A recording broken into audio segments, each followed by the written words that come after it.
જય સ્વામિનારાયણ. આજે આપણે દર્શન કરીશું પ્રયાગરાજ નરનારાયણ તાબાનું મંદિર અને ત્રિવેણી સંગમ, જ્યાં 3 નદીનો મેળાપ થાય છે. બહુ પવિત્ર જગ્યા છે, તેના પણ દર્શન કરીશું. પહેલા આપણે પ્રયાગરાજ મંદિરના દર્શન કરીએ અને ત્યાં શું સગવડ છે તે જોઈ લઈએ. ચલો તો આપણે મંદિરમાં જઈએ. આ દેખાય મંદિરનો મેઇન ગેટ છે. મેઇન રોડ ઉપર જ છે. પ્રયાગરાજ હાઈકોર્ટ રોડ ઉપર આપણું મંદિર આવેલું છે, જે મેઇન રોડ ઉપર છે. આ એનો ગેટ છે.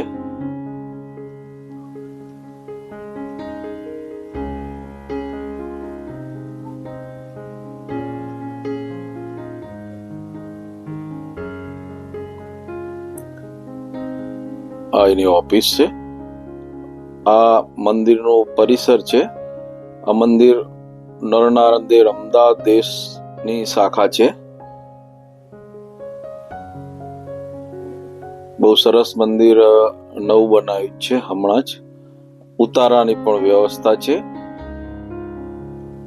એસી રૂમ ઓછા છે, નોન એસી રૂમ વધારે છે. અહીંયા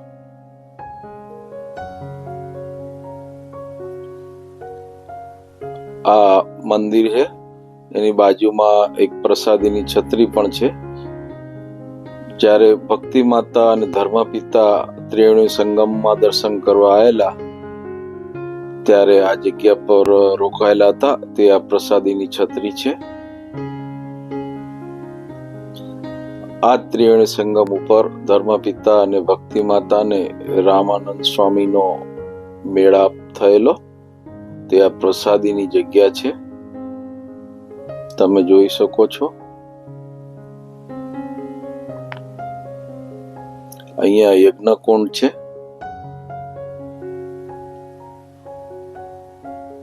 આ સ્વામિનારાયણ મંદિર પ્રયાગરાજ, અલ્હાબાદ.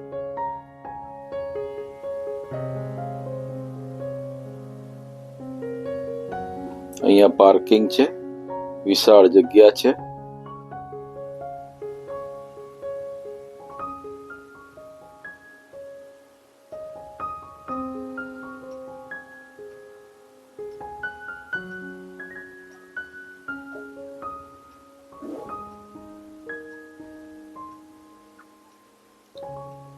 બહુ જ સરસ મંદિર છે. આ સામે દેખાય તે ઉતારા છે. જમણી બાજુ એસી રૂમ છે, જે 3 કે 4 જ એસી રૂમ છે, પણ નોન એસી રૂમ વધારે છે. સામે બધા ઉતારા છે. એડવાન્સ તમારે બુક કરાવવું પડે છે. એસી રૂમના એક નાઇટના 1500 રૂપિયા લે છે. નોન એસીના લગભગ 700 કે 800 રૂપિયા છે. 3 બેડ હોય છે. 2 બેડ, 1 પથારી હોય છે.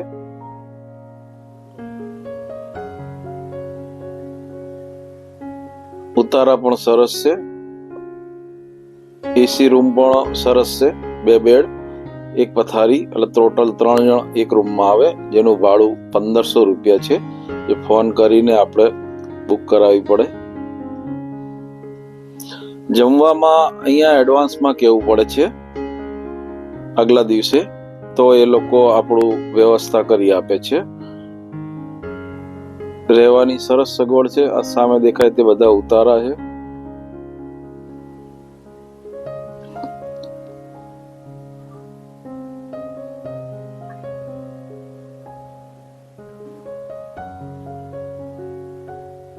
અહીંથી ત્રિવેણી સંગમ લગભગ 5 કિલોમીટરના અંતરે છે. ઓટોવાળા ઇઝીલી અવેલેબલ છે, જે 200 કે 300 રૂપિયામાં આપણને ત્રિવેણી સંગમ પહોંચાડી દે છે. જો અલ્હાબાદ આવો તો અહીંયા નાઇટ હોલ્ડ કરીને સવારે ત્રિવેણી સંગમના સરસ દર્શન આપણે થઈ જાય છે. નરનારાયણ દેવની જય. આ પ્રસાદીની છત્રી છે. ધર્મપિતા ભક્તિ માતા અહીંયા રોકાયેલા અને રામાનંદ સ્વામીનો અહીંયા મેળાપ થયેલો. તે પ્રસાદીની જગ્યા છે. આ યજ્ઞકુંડ છે.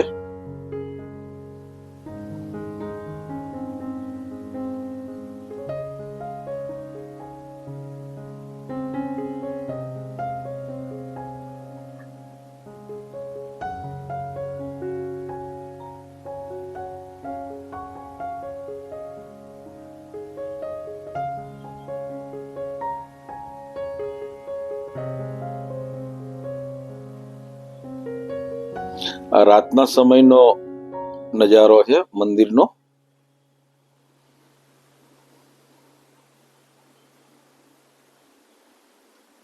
આ મંદિર દર્શન આપણે કરીએ.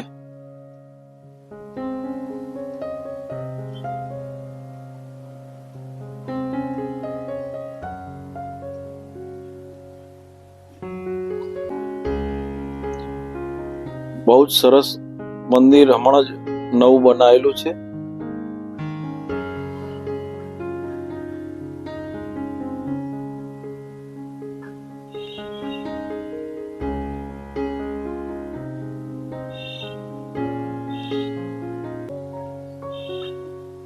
ઘનશ્યામ મહારાજની જય. ઘનશ્યામ મહારાજની સરસ મૂર્તિ છે.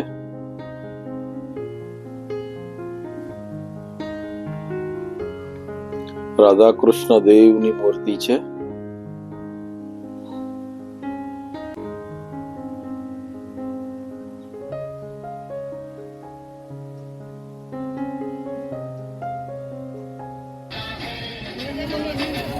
આ ત્રિવેણી સંગમ જવા માટે હોડીમાં અહીંયાથી બેસવાનું હોય છે, જે આપણે ત્યાં જઈને ઇઝી અવેલેબલ હોય છે, બુકિંગ થઈ જાય છે. જો શેરિંગમાં જવું હોય તો 150-200 રૂપિયા લે છે રિટર્નના. જો આપણે આપણી પ્રાઇવેટ હોડી બુક કરીએ તો લગભગ 800થી 1000 રૂપિયા એ લોકો લે છે 6 કે 7 વ્યક્તિના. તો અમે પ્રાઇવેટ બુક કરાયેલી 800 રૂપિયા આપીને.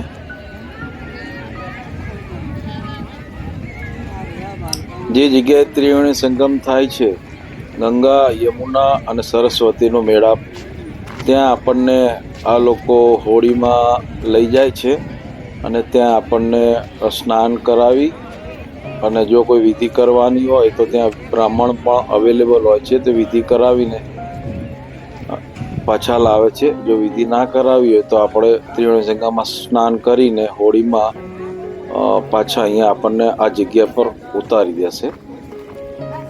લગભગ 1.5-2 કલાકનો ટાઈમ જોઈએ આમાં. બહુ સરસ વ્યવસ્થા આ લોકોની હોય છે.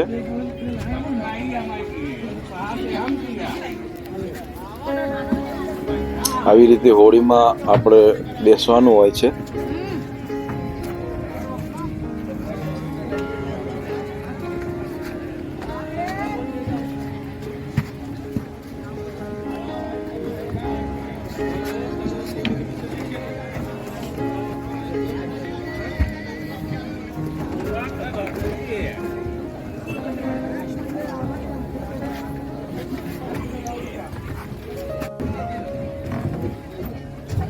આ ભાઈ આપણને દર્શન કરવા લઈ જશે ત્રિવેણી સંગમ.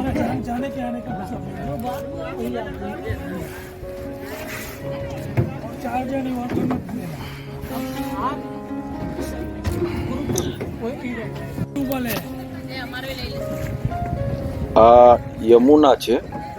યમુનાથી આપણે ગંગા તરફ જઈશું, જ્યાં બંને નદી અને સરસ્વતી ત્રણેયનો મેળાપ થાય છે. જે ત્રિવેણી સંગમ અલ્હાબાદ બહુ જ પવિત્ર જગ્યા છે, જે સ્નાન કરવાથી આપણા પાપ ધોવાઈ જાય છે. જીવનમાં એક વખત તો ત્રિવેણી સંગમમાં સ્નાન કરવું જ જોઈએ. અહીંયા કુંભ મેળાનું પણ આયોજનની તૈયારીઓ ચાલુ છે. આવતા મહિને ફેબ્રુઆરીમાં અહીંયા કુંભ મેળો ભરાવાનો છે. યુપી પ્રશાસન દ્વારા એની પૂરજોશમાં તૈયારીઓ અત્યારે ચાલતી હતી.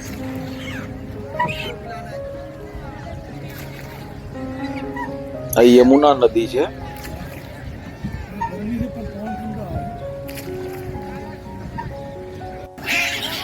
આવી રીતે પક્ષીઓને આપણે દાણા પણ બેઠા બેઠા નાખી શકીએ.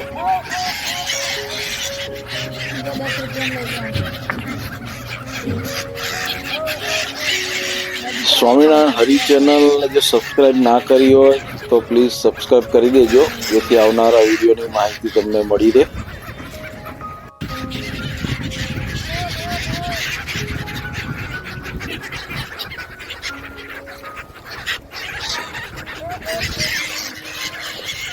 काका ये पाछल से आ रही है जमुना मैया। हाँ, ये दिल्ली आगरा मथुरा અહીંયા वृंदावन, गोकुल। બંને મોટી નદી ભેગી થાય છે, इधर में है। બરાબર. યમુના અને ગંગા. અહીંથી મેળાપ થઈને પછી गंगा मैया નામ हरिद्वार ગંગાનું રહે છે, યમુનાનું નામ અહીંયા નીકળી જશે. પછી અહીંથી પછી બંને નદી ભેગી થઈને વારાણસી કાશી જાય છે, જ્યાં ગંગાનું નામ રહે છે. યમુના અલ્હાબાદ સુધી જ નામ છે, પછી આગળ ગંગાનું નામ છે. जमुना मैया का ग्रीन जल है, गंगा मैया का सफेद जल में। યમુના નદી ઊંડી ઘણી છે. અહીંયા લગભગ એનું ઊંડાણ 50 ફૂટ છે, 50 થી 60 ફૂટ, तीनों धारा मिलके काशी અને વેણ એનું ધીમું હોય છે. जाते हैं। જ્યારે ગંગાનું વેણ બહુ જ ફાસ્ટ હોય છે, अच्छा, જે આગળ આવશે. तो इसमें ત્યાં ऐसा होड़ियों story नहीं कि दो चलती। बहनों थी, गंगा जमुना, उसके झगड़ा हुआ था, फिर कलर ये जमुना का रहा और पानी गंगा का, नाम गंगा का, ऐसा स्टोरी था कुछ? ऐसा स्टोरी नहीं मालूम है कभी। अच्छा, यहीं से जमुना मैया भी नाम समाप्त हो जाता है। यहाँ जमुना मैया नाम समाप्त हो जाए, आगे गंगा रहता है. आगे सिर्फ गंगा का नाम था। જો આવી રીતે શેરિંગમાં પણ લોકો જાય છે, જે 150-200 રૂપિયા લે છે એક વ્યક્તિના, અને પ્રાઇવેટ આપણે આપણી રીતે બુક કરાવી હોય તો ત્યાં ઇઝી બધા ઊભા જ હોય છે એજન્ટો. એ તરત 5 મિનિટમાં આપણને હોળી બુક કરીને આપી દેશે. તો 800 થી 1000 રૂપિયાનો ભાવ ચાલે છે પ્રાઇવેટ લઈએ તો.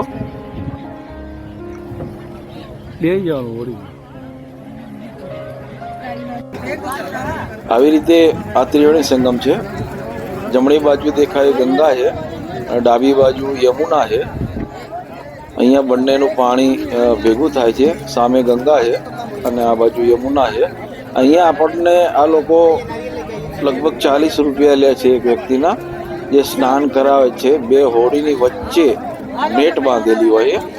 એ નેટમાં આપણે ઉતરીને અહીંયા સ્નાન કરવાનું હોય છે. જો આવી રીતે બંને હોડીની બાજુ વાંસ નાખીને નેટ હોય વચ્ચે, એ વચ્ચે ઉતરીને આપણે સ્નાન કરી લેવાનું. જો આવી રીતે બધા ઉતરી અને સ્નાન કરે છે અહીંયા. હર હર ગંગે, ઓમ નમો શિવાય. બહુ જ પવિત્ર જગ્યા છે આ.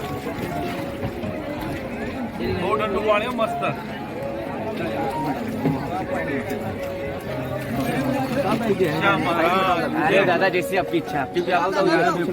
આવી રીતે અહીંયા સ્નાન થાય છે. અને આ જો અહીંયા કોઈને વિધિ કરવી હોય, કોઈ પિતૃની કે ગમે તે, તો અહીંયા આ લોકો બ્રાહ્મણ બેઠા જ હોય છે. એ 200-300 રૂપિયા લઈને વિધિ કરી આપે છે. અને વિધિ ના કરવી હોય તો સ્નાન કરીને આપણે રિટર્ન પણ થઈ શકીએ છીએ.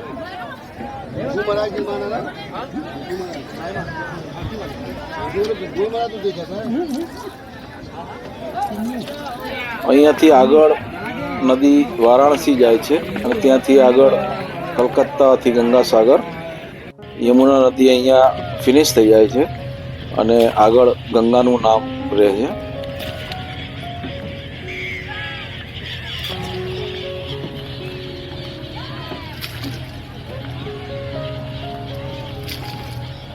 જય સ્વામિનારાયણ.